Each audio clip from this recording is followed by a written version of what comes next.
Om Swastiastu. Baik, di sini kami dari kelompok 4 akan mempresentasikan materi mengenai anggaran kas.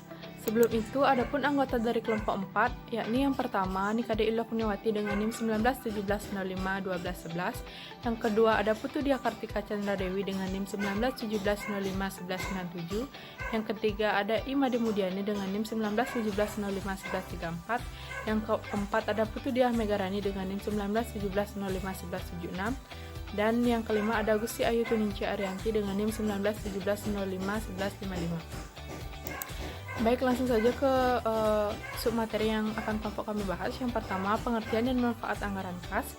Yang kedua, faktor yang mempengaruhi anggaran kas. Yang ketiga, ada ilustrasi penyusunan anggaran kas. Baik, langsung saja ke materi yang pertama, pengertian anggaran kas. Anggaran kas merupakan gambaran atas seluruh rencana penerimaan dan pengeluaran uang tunai yang berkaitan dengan rencana keuangan perusahaan dan transaksi lainnya yang menyebabkan perubahan-perubahan pada posisi kas atau menunjukkan aliran kas pada periode tertentu. Terdapat 3 sektor dalam anggaran kas, yaitu yang pertama sektor penerimaan kas, yang kedua sektor pengeluaran kas, dan yang ketiga sektor keuangan. Sektor penerimaan kas pada umumnya berasal dari penjualan tunai barang jadi yang diproduksi, penagihan piutang, penjualan aktiva tetap, dan penerimaan lain-lain. Kemudian untuk sektor pengeluaran kas pada umumnya berupa pengeluaran untuk biaya-biaya baik berupa biaya utama atau operating maupun biaya yang bukan utama atau non-operating. Selanjutnya untuk sektor keuangan disusun apabila perusahaan mengalami defisit yang memerlukan pinjaman dan sebagaimana pelunasannya dilakukan. Materi selanjutnya yakni tujuan penyusunan anggaran kas. Yang pertama, untuk menentukan posisi kas pada berbagai waktu dengan membandingkan uang kas masuk dengan uang kas keluar. Yang kedua, memperkirakan kemungkinan terjadinya defisit atau surplus. Yang ketiga, mempersiapkan keputusan pembelanjaan jangka pendek dan jangka panjang. Yang keempat, ada sebagai dasar kebijakan pemberian kredit. Yang kelima, ada sebagai dasar otorisasi dana anggaran yang disediakan, dan yang terakhir sebagai dasar penilaian terhadap realisasi pengeluaran kas sebenarnya. Sekian presentasi dari saya. Untuk materi selanjutnya akan dilanjutkan oleh rekan saya. Baik, saya akan melanjutkan presentasi dari teman saya dengan materi manfaat anggaran kas. Berikut adalah manfaat dari anggaran kas. Yang pertama, menggunakannya sebagai dasar yang sehat untuk pemantauan posisi kas terus-menerus. Yang kedua, menggunakannya sebagai dasar pengambilan keputusan dalam pinjaman jangka pendek atau jangka panjang atau dengan tambahan modal sendiri. Yang ketiga, menggunakannya sebagai dasar kebijakan pemberian kredit. Yang keempat, menggunakannya dalam menemukan kemampuan perusahaan membagikan dividen kepada pemegang saham. Yang kelima, menggunakannya dalam meningkatkan kemampuan membayar kewajiban jangka pendek. Dan yang terakhir, menggunakannya dalam memperkuat posisi dalam penawaran. Selanjutnya, faktor yang mempengaruhi anggaran kas. Yang pertama, kegiatan operasi. Kegiatan perusahaan yang dilakukan secara rutin dan terus-menerus. Kegiatan operasi utama perusahaan yaitu membeli dan menjual produk atau jasa. Yang kedua, kegiatan investasi. Suatu kegiatan yang bisa meningkatkan dan menurunkan aset tidak lancar yang digunakan perusahaan. Kegiatan investasi seperti menjual dan membeli surat berharga jangka panjang. Yang ketiga, kegiatan pendanaan. Kegiatan yang berhubungan dengan utang dan modal sendiri. Kegiatan pendanaan seperti menerima utang dalam bentuk utang yang berasal dari kreditor dan membayar pokok utang kepada kreditor, menerima utang dari pemodal atau atas saham yang dijual, dan membayar kepada pemodal atas saham bendahara yang dibeli untuk badan usaha yang bukan perseroan terbatas. Baik, materi selanjutnya akan dijelaskan oleh teman saya. Selanjutnya saya akan melanjutkan presentasi dari tim penyaji mengenai pendekatan dalam penyusunan anggaran kas. Pendekatan dalam penyusunan anggaran kas ada 2 pendekatan yang digunakan, yaitu pendekatan kas masuk dan kas keluar. Yang kedua ada pendekatan akunting keuangan. Untuk pendekatan kas masuk dan kas keluar, yaitu di mana metode ini didasarkan pada analisis naik dan turunnya kas yang dianggarkan, yang mencerminkan semua arus kas masuk dan kas keluar dari anggaran jualan, anggaran biaya atau beban, dan anggaran tambah produk modal. Metode ini sering digunakan untuk anggaran kas jangka pendek. Sedangkan untuk pendekatan akunting keuangan, titik tolak dalam pendekatan ini adalah laba bersih diubah dari dasar akrual menjadi dasar kas, artinya disesuaikan dengan perubahan rekening, penundaan rekening, bukan kas. Metode ini lebih cocok untuk anggaran kas jangka panjang. Selanjutnya saya akan menjelaskan mengenai penyusunan anggaran kas. Anggaran kas dapat disusun dalam dua bentuk, yaitu ada bentuk tunggal dan bentuk campuran. Yang membedakan di antara keduanya yaitu bentuk tunggal, di mana anggaran kas bentuk tunggal disusun dengan cara mengelompokkan satu kelompok kas masuk dan satu kelompok lagi kas keluar. Yang kedua, ada bentuk campuran. Nah, bentuk campuran ini di mana anggaran kas bentuk campuran disusun dengan cara tiap kegiatan kas masuk dikurangkan dengan kas keluarnya, sehingga dapat diketahui kas masuk bersih atau kas keluar bersih dari masing-masing kegiatan perusahaan. Selanjutnya saya akan membahas mengenai langkah-langkah penyusunan anggaran kas. Yang pertama ada menyusun anggaran penagihan piutang, yang kedua menyusun anggaran penerimaan kas yang biasanya terdiri dari penerimaan tunai, penagihan piutang, dan penerimaan lainnya. Yang ketiga menyusun anggaran pengeluaran kas, yang keempat menyusun anggaran kas sementara untuk mengetahui kemungkinan terjadinya defisit kas. Yang kelima memperkirakan pembayaran bunga dan menyusun skema pembayaran bunga secara lengkap. Yang keenam menyusun anggaran kas akhir. Sekian dari saya, selanjutnya akan dilanjutkan oleh teman saya. Baik, selanjutnya yaitu ilustrasi penyusunan anggaran kas. Adapun ilustrasi dari PT Silala yaitu ringkasan transaksi dari PT Silala selama tahun 2018 yang dianggarkan terdiri dari kegiatan operasi, kegiatan investasi, dan kegiatan pendanaan. Kegiatan operasi terdiri dari terima tagihan dari pelanggan sebesar 27.500, terima dari bunga piutang sebesar 1.000, terima dari dividen investasi saham sebesar 1.200, bayar utang kepada pemasok sebesar 13.000, bayar gaji dan upah sebesar 5.800, bayar bunga utang sebesar 1.800, bayar pajak sebesar 1.500. Kemudian dari kegiatan investasi itu terdiri dari bayar pembelian aset tetap sebesar 31.000, bayar pinjaman diberikan untuk perusahaan lain sebesar 1.200, terima dari hasil penjualan aset tetap sebesar 6.500.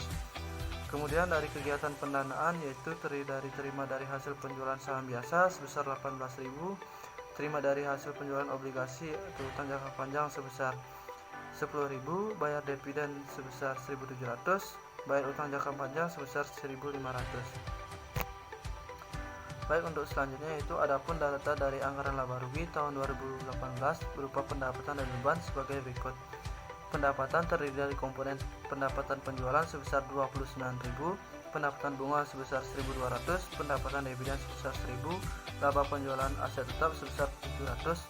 Jadi untuk total pendapatan yaitu sebesar 31.900. Untuk beban yaitu terdiri dari komponen beban pokok penjualan sebesar 16.000, beban gaji dan upah sebesar 5.500, beban penyusutan yaitu sebesar 2.000, beban usaha lainnya sebesar 1.700, beban pajak sebesar 1.500, dan beban bunga sebesar 1.800. Jadi untuk total beban yaitu sebesar 28.500. Kemudian untuk laba bersihnya yaitu sebesar 3.400, di mana selisih dari pendapatan sebesar 31.900 dikurang dengan 28.500 mendapatkan 3.400.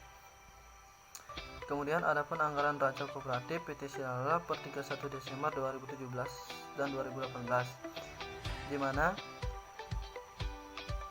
untuk kas yaitu mengalami penurunan sebesar 4.500, untuk piutang usaha mengalami kenaikan sebesar 1.500, untuk piutang bunga mengalami kenaikan sebesar 1.500, untuk persediaan mengalami penurunan sebesar 200, untuk beban bayar di muka yaitu mengalami kenaikan sebesar 100, kemudian Akipa Lancar mengalami penurunan sebesar 2.950, untuk aktiva tetap yaitu mengalami kenaikan sebesar 25.000, untuk aktiva mengalami kenaikan sebesar 22.050. Kemudian untuk utang usaha yaitu mengalami kenaikan sebesar 4.000, untuk utang gaji dan upah mengalami penurunan sebesar 300, untuk beban terutang mengalami penurunan sebesar 50. Kemudian untuk utang jangka pendek yaitu mengalami kenaikan sebesar 3.650, untuk utang jangka panjang mengalami kenaikan sebesar 700. Kemudian untuk kewajiban mengalami kenaikan sebesar 4.350, untuk saham biasa mengalami kenaikan sebesar 15.850. Kemudian untuk laba ditahan mengalami kenaikan sebesar 2.800, untuk laba ditahan mengalami kenaikan sebesar 2.800. Untuk modal sendiri yaitu mengalami kenaikan sebesar 18.650, dan untuk kewajiban dan ekuitas mengalami kenaikan sebesar 23.000. Baik, untuk selanjutnya akan dilanjutkan oleh teman saya. Baik, di sini saya akan melanjutkan presentasi dari rekan saya. Adapun data anggaran komparatif dari PT Syalala tahun 2017 dan 2018 tampak seperti tabel di atas. Berdasarkan data kegiatan operasi, kegiatan investasi, kegiatan pendanaan, anggaran laba rugi tahun 2018, dan tabel di atas. Susunlah anggaran kas pendekatan kas masuk dan kas keluar. Yang pertama bentuk tunggal dan yang kedua bentuk campuran. Pendekatan kas masuk dan kas keluar bentuk tunggal. Yang pertama kas masuk. Kas masuk dari kegiatan operasi. Terima tagihan dari pelanggan sebesar 27.500. Terima dari bunga piutang sebesar 1.000, dan terima dividen dari investasi saham sebesar 1.200, sehingga mendapatkan total 29.700. Kas masuk dari kegiatan investasi. Terima dari hasil jual harta tetap 6.500. Kas masuk dari kegiatan pendanaan. Terima dari hasil jual saham. Terima dari utang jangka panjang sebesar 18.000 dan 10.000, sehingga mendapatkan hasil 28.000. Jumlah kas masuk dengan total 64.200. Kas keluar. Kas keluar untuk kegiatan operasi bayar utang usaha kepada pemasok sebesar 13.000, bayar gaji dan upah sebesar 5.800, bayar bunga utang 1.800, dan bayar pajak sebesar 1.500, sehingga mendapatkan total 22.100. Kas keluar untuk kegiatan investasi. Bayar beli harta tetap sebesar 31.000, bayar pinjaman diberikan sebesar 1.200, sehingga mendapatkan total 32.200. Kas keluar untuk kegiatan pendanaan. Bayar dividen sebesar 1.700, bayar utang jangka panjang sebesar 1.500, sehingga mendapatkan total 1.200. Jumlah kas keluar 65.500. Yang ketiga, defisit kekurangan kas 1-2 sebesar 1.300. Kas awal tahun Januari 2017 yaitu 12.800. Kas akhir 31 Desember 2017 yaitu 11.500. Yang kedua, pendekatan kas masuk dan kas keluar bentuk campuran. PT Syalala anggaran kas tahun berakhir 31 Desember 2018. Yang pertama, kegiatan operasi. Kas masuk kegiatan operasi. Terima tagihan dari pelanggan sebesar 27.500.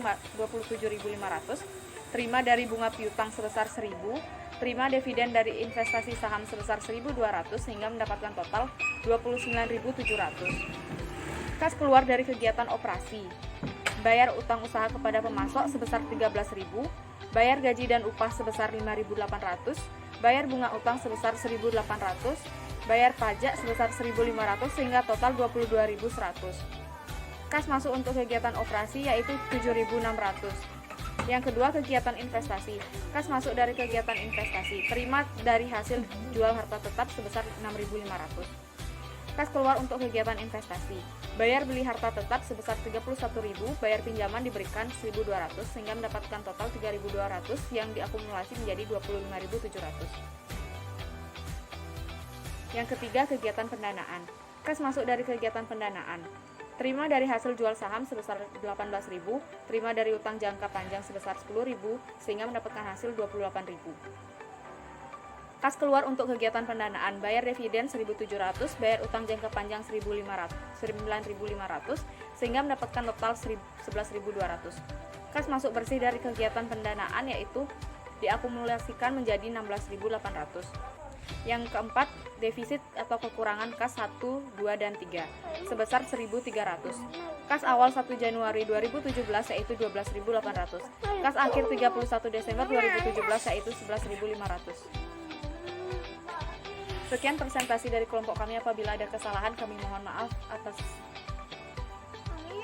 perhatiannya saya ucapkan terima kasih.